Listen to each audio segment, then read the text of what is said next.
Hello everyone, my name is Bharat Tyagi, faculty of physics, PB Swani centre for excellence. Newton's laws of motion में हम आगे numericals कर रहे हैं। ये क्वेश्चन दिया है, a solid sphere of radius R and mass M is placed on a trough. Trough का मतलब valley. As shown in figure, the inner surface of trough are frictionless, determine the force exerted by the trough on the sphere at the contact points. Okay, तो ये diagram है इसका। ये ball of mass capital M, तो यहाँ पे capital M G इस पर वेट लगेगा। और इसके अलावा दो पॉइंट्स हैं कॉन्टैक्ट के, एक ये वाला पॉइंट है कॉन्टैक्ट पर, एक ये वाला पॉइंट है कॉन्टैक्ट पर। तो यहाँ पे नॉर्मल डायरेक्शन लगेंगे। सपोज़ यहाँ पे नॉर्मल डायरेक्शन n1 है और यहाँ पे नॉर्मल डायरेक्शन n2 है। ये सारे फोर्सेस यहाँ पे वर्क कर रहे हैं। इसका फ्री बॉडी डायग्राम अलग से बना लेते हैं। ये ब्लॉक है एंड ब्लॉक पर एक तो mg फोर्स नीचे की तरफ, दूसरा जो ये n1 फोर्स लग रहा था, अब इसके दो फैक्टर हो जाएंगे n1 फोर्स के। हाँ, ये F1 जो n1 फोर्स लग रहा था उससे जो ब्लॉक ट्रॉफ के ऊपर फोर्स लगाएगा वो उसका अपोजिट डायरेक्शन में होगा, इक्वल एंड अपोजिट। तो वो फोर्स n1 के इक्वल ही होगा लेकिन इस डायरेक्शन में आएगा। तो यहाँ से इसके दो फैक्टर हो जाएंगे इन दो डायरेक्शंस में। सो ये क्या क्या हो गया अपने पास, ये एंगल अल्फा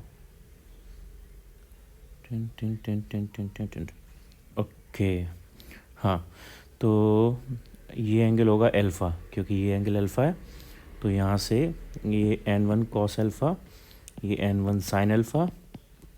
सिमिलरली यहाँ पर भी n2 फोर्स, सो ये n2 कॉस अल्फ़ा और n2 साइन अल्फ़ा, सॉरी ये बीटा वाला एंगल है दूसरा, n2 साइन बीटा। ये सारे फोर्सेस आ जाएंगे। इन सबको बैलेंस कर लेते हैं। यहाँ से बैलेंस करने पे आएगा, हॉरिजॉन्टल डायरेक्शन में बैलेंस करेंगे sigma F X equals to 0 को। तो यहाँ से अपने पास आएगा n1 साइन अल्फ़ा और n2 sine beta. n1 sine alpha minus n2 sine beta equals to 0। तो ये दोनों इक्वल हो गए। n1 sine alpha equals to n2 sine beta, equation number 1।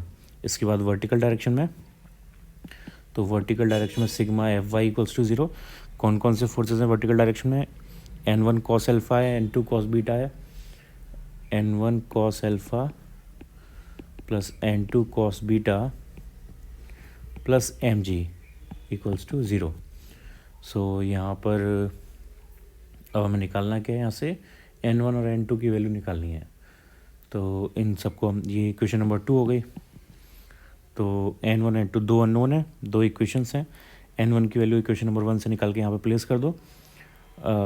n1 की वैल्यू यहाँ पे, हाँ, तो ये हो जाएगा n2 sine beta cos alpha divided by sine alpha, correct, plus n2 cos beta equals to minus mg।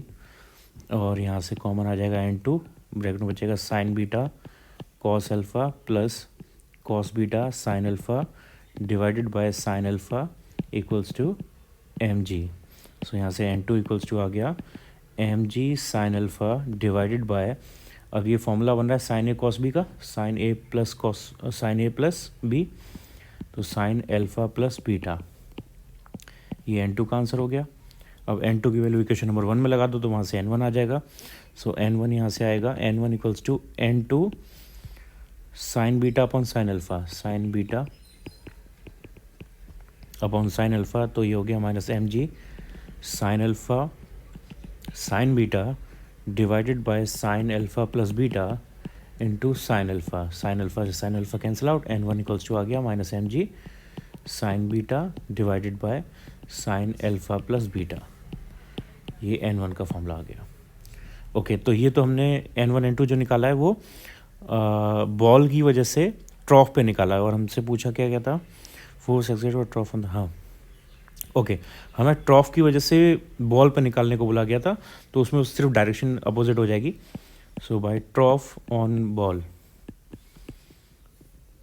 ये हो जाएगा n1 equals two plus mg sine beta upon sine alpha plus beta, और ऐसे similarly n2 equals two plus mg sine alpha divided by sine alpha plus beta. ये तो बस direction change हो जाएगी और उसमें मैग्नीट्यूड में कोई चेंज नहीं आने वाला। Next question, uniform rod of 800 Newton wait pivoted at the bottom is supported by a cable as shown in figure। ये फिगर दिया हुआ है। एक यूनिफॉर्म रॉड है जिसका 800 न्यूटन वेट है और बॉटम पर ये पाइवटेड मतलब बॉटम पर ये एक मूवेबल सेक्शन से अटैच्ड है और 2000 Newton object Hanks from its top. तो ये 2000 न्यूटन का एक ब्लॉक इससे अटैच्ड है टॉप पर, ये हमें शो किया हुआ है। Find the tension in the cable and the components of the reaction force exerted by the floor on the rod. Okay, तो हमें एक तो टेंशन निकालनी है इस रॉड में और दूसरा ये जो पॉइंट है हिंज्ड पॉइंट, सपोज ओ बोल देते हैं, यहाँ पर कौन कौन से फोर्स एक्सर्ट हो रहे होंगे वो हमें निकालना है। ओके, चलो इसका फ्री बॉडी डायग्राम बनाते हैं, इसको अलग से ड्रॉ कर लेते हैं। ये रॉड हमें दी हुई है एल लेंथ की। ओके, तो यहाँ पर 3/4 लेंथ पर वायर अटैच्ड है तो उसकी टेंशन होगी यहाँ पर टी और फिर टी के 2 फैक्टर हो जाएंगे। इसके लिए ये वाला एंगल चाहिए होगा, मैं ये एंगल 30 डिग्री हमें दिया हुआ है क्वेश्चन में।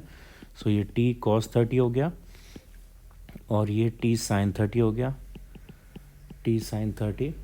इसके अलावा ये 2000 न्यूटन का फोर्स टॉप से इधर लग रहा है 2000 न्यूटन और इसका वेट है जो कि इसके मिड पॉइंट से लग रहा होगा 800 न्यूटन, ठीक है। और ये ओ पॉइंट जो था जहाँ से ये पाइवटेड है वहाँ पे एक, क्योंकि ये ना तो सीधा खड़ा है एग्जैक्टली वर्टिकल ना ये हॉरिजॉन्टल है, तो यहाँ पे दोनों डायरेक्शन में फोर्सेस होंगे, एक हॉरिजॉन्टल होगा एक वर्टिकल होगा। तो सपोज हॉरिजॉन्टल फोर्स एच है और वर्टिकल फोर्स वी है, तो एच और वी हमें फाइंड आउट करना है। तो क्योंकि ये पूरा केस इक्विलिब्रियम में दिया हुआ है, कोई भी कहीं भी मूव नहीं कर रहा, तो यहाँ पे इक्विलिब्रियम की कंडीशन होनी चाहिए। So about point O rotational equilibrium,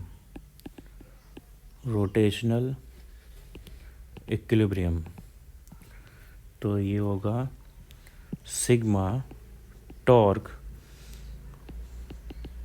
pivot O equals to 0, ठीक है। अब सारे फोर्सेस का यहाँ पे हमें सारे फोर्सेस के लिए, ठीक है, टॉर्क निकालना है, मोमेंट ऑफ फोर्स निकालना है। तो एक एक करके देखते हैं। एच और वी का तो यहाँ पे ऑब्वियसली 0 आ जाएगा, तो एच और वी तो काउंट होंगे नहीं। इसके अलावा कौन कौन से फोर्स बचे हैं अपने पास, एक है टी sin 30 देखते हैं पहले। तो टी sin 30 का जो सर्कल बनेगा पॉइंट ओ के अबाउट ये इस डायरेक्शन में यानी एंटी क्लॉकवाइज, ठीक है। तो मैं एंटी क्लॉकवाइज को यहाँ पर नेगेटिव में ले रहा हूँ, ये नेगेटिव हो गया। और अब हमें डिस्टेंस चाहिए टी sin 30 की perpendicular distance from point O. तो टी sin 30 का लाइन यहाँ तक खींचोगे तो परपेंडिकुलर डिस्टेंस ये आएगी, ये परपेंडिकुलर डिस्टेंस होगी टी sin 30 के लिए। तो ये डिस्टेंस कितनी होनी चाहिए, ये हमें दिया हुआ था यहाँ पे 3, ये जो लेंथ है टी से ये 3/4 है, 3/4 और ये ट्राइंगल जो बन रहा है इसमें ये एंगल है 60 डिग्री। ट्राइंगल जो बन रहा है उसमें 60 डिग्री लेंथ है और हमें यहाँ पे और हमें यहाँ पे चाहिए हॉरिजॉन्टल डिस्टेंस, तो कॉस वाला फैक्टर चाहिए होगा। तो यहाँ पर आ जाएगा 3/4 cos 60 डिग्री, ये हो गया। 3/4 तो मैं L बाहर लगा देता हूँ। ये टी sin 30 के लिए हो गया। अब टी cos 30 के लिए, तो टी cos 30 का सर्कल भी इस डायरेक्शन में जाएगा यानी एंटी क्लॉकवाइज, तो नेगेटिव में ही रहेगा। तो ये टी cos 30 और इनटू अब लेंथ, तो टी cos 30 भी सेम पॉइंट है लेकिन वो हॉरिजॉन्टल में है, तो हमें वर्टिकल हाइट चाहिए होगी। तो वर्टिकल हाइट यानी ये वाली हो गई, तो ये हो जाए हॉरिजॉन्टल कॉस का फैक्टर आया था, तो वर्टिकल के लिए साइन का फैक्टर आएगा। तो 3/4 sin 60 डिग्री इंटू एल, ये टी cos 30 के लिए हो गया। इसके बाद क्या बचा 800 न्यूटन। अब 800 न्यूटन का फोर्स का डायरेक्शन, जो रोटेशन का डायरेक्शन वो इस डायरेक्शन में जा रहा है यानी क्लॉकवाइज, तो क्लॉकवाइज को प्लस लेंगे। तो 800 तो फोर्स हो गया। अब 800 जो फोर्स है वो वर्टिकल है, तो हमें हॉरिजॉन्टल डिस्टेंस ही होगी। अब 800 फोर्स L/2 यानी मिड पॉइंट पर एग्जैक्टली, तो मिड पॉइंट के लिए हॉरिजॉन्टल डिस्टेंस, तो हॉरिजॉन्टल का मतलब कॉस का फैक्टर यानी L/2 cos 60 डिग्री प्लस अब 2000 न्यूटन। तो 2000 भी यहाँ पे वर्टिकल फोर्स है, 2000 भी यहाँ पे वर्टिकल फोर्स है, तो हॉरिजॉन्टल डिस्टेंस ये होगी, हॉरिजॉन्टल डिस्टेंस, और 2000 टॉप पर है यानी एल लेंथ पर, तो एल लेंथ के लिए हॉरिजॉन्टल फैक्टर निकालेंगे तो वो आ जाएगा L cos 60, L cos 60 degree. Okay, यहाँ पे सारे फोर्सेज हो गए, नेट टॉर्क होना चाहिए 0, सबको 0 कर देते हैं। ओके, अब इसको सॉल्व करना है। सो यहाँ पर सॉल्व करके आएगा माइनस वाले फैक्टर एक साइड ले जाते हैं, तो यहाँ पे बचेगा 800/2 into L cos 60 value 1/2 plus 2000 into L cos 60 की value 1/2 equals to T common आ गया सब में से, अंदर बचा sine 30 cos 60, sine 30 1/2 cos 60 also 1/2 into L into 3/4 और प्लस दूसरे सेक्शन में आया कॉस 30 होता है √3/2, sine 60 is also √3/2 into 3/4 into L. Okay, so 200 into L plus 1000 into L equals to, यहाँ से ये हो जाएगा T 3/16L plus 3/4 9/16L, so T ये हो गया 12/16L और ये 1200L, एल से एल कैंसिल आउट, 12 से ये 100 टाइम्स कैंसिल, तो टी इक्वल्स टू आ गया 1600 Newton, 1600 Newton answer. Okay, T की वैल्यू आ गई 1600 न्यूटन। अब इसके अलावा हमें एक तो टेंशन निकालना था और दूसरा एच और वी की वैल्यू निकालनी थी। अब एच और वी की वैल्यू यहाँ से नहीं आ सकती क्योंकि यहाँ पे एच और वी का टॉर्क ही नहीं आ रहा, तो इसके लिए हम ट्रांसलेशनल इक्विलिब्रियम लगाएंगे, ट्रांसलेशनल इक्विलिब्रियम। तो ट्रांसलेशनल इक्विलिब्रियम के केस में हॉरिजॉन्टल डायरेक्शन में सारे फोर्सेस 0, तो हॉरिजॉन्टल डायरेक्शन में कौन कौन से फोर्सेस हैं देखते हैं। एक तो है टी कॉस 30 और एक एच, और दोनों अपोजिट हैं, T cos 30 and H opposite हैं, ये टी कॉस 30 ये H, so H equals to T cos 30 हो गया सिंपली, कॉस 30 की वैल्यू √3/2 और ये हो गया 1600 √3/2 यानी 800/√3 न्यूटन। एक आंसर ये हो गया 800/√3 न्यूटन।